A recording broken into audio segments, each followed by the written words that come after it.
अस्सलाम वालेकुम दोस्तों, उम्मीद करता हूं आप खैरियत से होंगे। आज की हमारी वीडियो का टॉपिक स्काइप्रिल टैबलेट के ऊपर है, जिसमें जो एक्टिव इंग्रेडिएंट है वो लिवोसल्प्राइड है। 25 मिलीग्राम की स्ट्रेंथ में, 50 मिलीग्राम की स्ट्रेंथ में ये बहुत ज्यादा इस्तेमाल की जाती है। आज की वीडियो में हम इसको समझने की कोशिश करेंगे। स्काइप्रिल टैबलेट में जो एक्टिव इंग्रेडिएंट है वो लिवोसल्प्राइड है और इसको एंटीसाइकोटिक के तौर पर, प्रोकाइनेटिक के तौर पर इस्तेमाल करवाया जाता है। मतलब कि ये हमारी जो इसोफेगस होती है उसमें कहने के जो मसल्स वगैरह होते हैं उसकी मोटिलिटी को कंट्रोल करती है। साथ में हमारी जो गैस्ट्रो इंटेस्टाइनल ट्रैक्ट वगैरह होता है उसमें मसल को कहने के स्टिमुलेट करती है।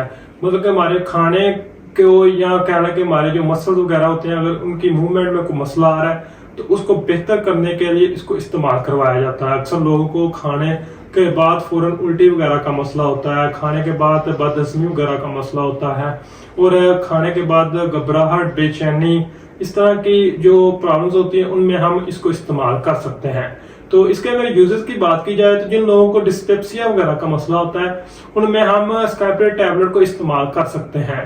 मतलब कि बहुत ज्यादा बदहजमी का अगर किसी को मसला आ रहा है, साथ में कहने के पेट में दर्द वगैरह का मसला आ रहा है, खाना खाने के बाद पेट भरा भरा महसूस होता है लेकिन खाना सही तरह से खाया भी नहीं जा रहा, तो इस तरह की कंडीशन में भी हम इसको इस्तेमाल कर सकते हैं।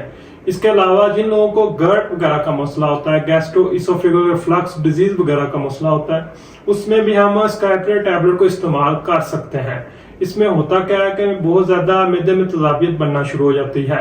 एंजाइटी की वजह से, परेशानी की वजह से, दिमागी कहने के तनाव की वजह से मैदे में तेजाबियत का मादा बहुत ज्यादा बनना शुरू हो जाता है और बाद औकात ये तेजाबियत इतनी ज्यादा हो जाती है कि मैदे से निकलकर खुराक की नाली में आ जाती है, खुराक की नाली को डैमेज करना शुरू हो जाती है। खुराक की नाली में जो मसल वगैरह होते हैं उनको कहने के जख्मी कर देती है और बहुत ज्यादा तेजाबियत बनने की वजह से गला भी खराब हो जाता है, उल्टी वगैरह भी आ जाती है। तो इन तमाम प्रॉब्लम्स में हम इस टैबलेट को इस्तेमाल कर सकते हैं। इसी तरह स्काइप्रिल टैबलेट को आईबीएस के पेशेंट में भी इस्तेमाल किया जाता है। आईबीएस के पेशेंट में होता क्या है कि बहुत ज्यादा लंबे अरसे तक अगर किसी को कब्ज वगैरह का मसला है या लूज मोशन डायरिया वगैरह का मसला है और पेट में दर्द वगैरह का मसला है तो उसको आईबीएस डायग्नोस किया जाता है, तो उसमें हम इसको इस्तेमाल कर सकते हैं। इस तरह इसको ऑफ लेवल कॉन्स्टिपेशन के पेशेंट में भी इस्तेमाल किया जाता है। जिन लोगों को कब्ज वगैरह का मसला होता है तो इस टैबलेट को इस्तेमाल करने से कब्ज वगैरह को भी ठीक किया जाता है। तो चंद यूजेस साइकोटिक के मतलब भी हैं, वो भी आपके साथ शेयर करता जाता हूँ। इसको और किसी को डिप्रेशन वगैरह का मसला है, एंजाइटी वगैरह का मसला है, साथ में मिद्दे में तेजाबियत वगैरह का मसला है, तो उसमें भी हम इस्तेमाल कर सकते हैं। इसी तरह अगर किसी को साइजोफ्रेनिया वगैरह का मसला है तो उसमें भी इस्तेमाल किया जाता है। साइजोफ्रेनिया में होता क्या है कि पेशेंट को जो रियलिटी होती है उसके अपोजिट हर चीज महसूस हो रही होती है, मतलब कि उसका रियलिटी से कनेक्शन बहुत ज्यादा मजबूत नहीं होता। तो साथ में कहने के बहुत ज्यादा मन गढ़ंत ज़हन में ख्यालात आते हैं, तजाबियत बहुत ज्यादा बनना शुरू हो जाती है, एंजाइटी हो जाती है, हेलुसिनेशन वगैरह का मसला बहुत ज्यादा हो जाता है। तो ऐसे पेशेंट में भी हम इसको इस्तेमाल कर सकते हैं।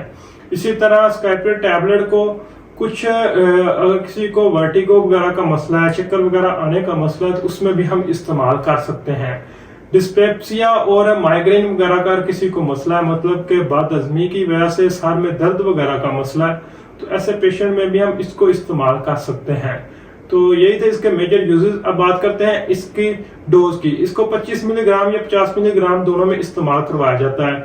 इसकी ज्यादा डोज को दिन में 2 मरतबा इस्तेमाल करवाया जाता है, लेकिन जरूरत पड़ने पर इसको दिन में 3 मरतबा तक भी इस्तेमाल किया जा सकता है। इसकी एक दिन में जो मैक्सिमम डोज है उसको हम 400 मिलीग्राम से लेकर 800 मिलीग्राम तक इस्तेमाल कर सकते हैं, लेकिन वो भी डॉक्टर के मशवरे के बाद। इसकी एग्जैक्ट डोज पेशेंट की एज, वेट और कंडीशन के बाद तय की जाती है। इसके अगर साइड इफेक्ट की बात करें तो इस टैबलेट को इस्तेमाल करने से बहुत ज्यादा घनुदगी वगैरह का मसला हो सकता है। इसके अलावा प्रोलैक्टिन की एक्सक्रीशन बहुत ज्यादा हो सकती है, जिससे गायनेकोमेस्ट्रिया वगैरह का मसला हो सकता है, फीमेल में एमोनोरी वगैरह का मसला हो सकता है। इस तरह इसके इस्तेमाल से बहुत ज्यादा सलाइवेशन इंक्रीज हो सकती है, जो हमारी सेक्सुअल ड्राइव वगैरह होती है वो कम भी इसके इस्तेमाल से हो सकती है। इसके अलावा इस टैबलेट को इस्तेमाल करने से वजन वगैरह भी बढ़ सकता है। तो इसकी अगर प्रिकॉशन की बात करें तो इस टैबलेट को इस्तेमाल करने के बाद ड्राइविंग वगैरह या हैवी मशीनरी वगैरह को जो ऑपरेट करते हैं उनको एहतियात करनी चाहिए। ब्रेस्ट फीडिंग और यानी कि प्रेगनेंसी में भी इसको इस्तेमाल करने से एहतियात करनी चाहिए। तो उम्मीद करता हूँ आज की वीडियो से आपको फायदा पहुंचा होगा। वीडियो अच्छी लगे तो वीडियो को लाइक कीजिए, चैनल को सब्सक्राइब कीजिए। शुक्रिया।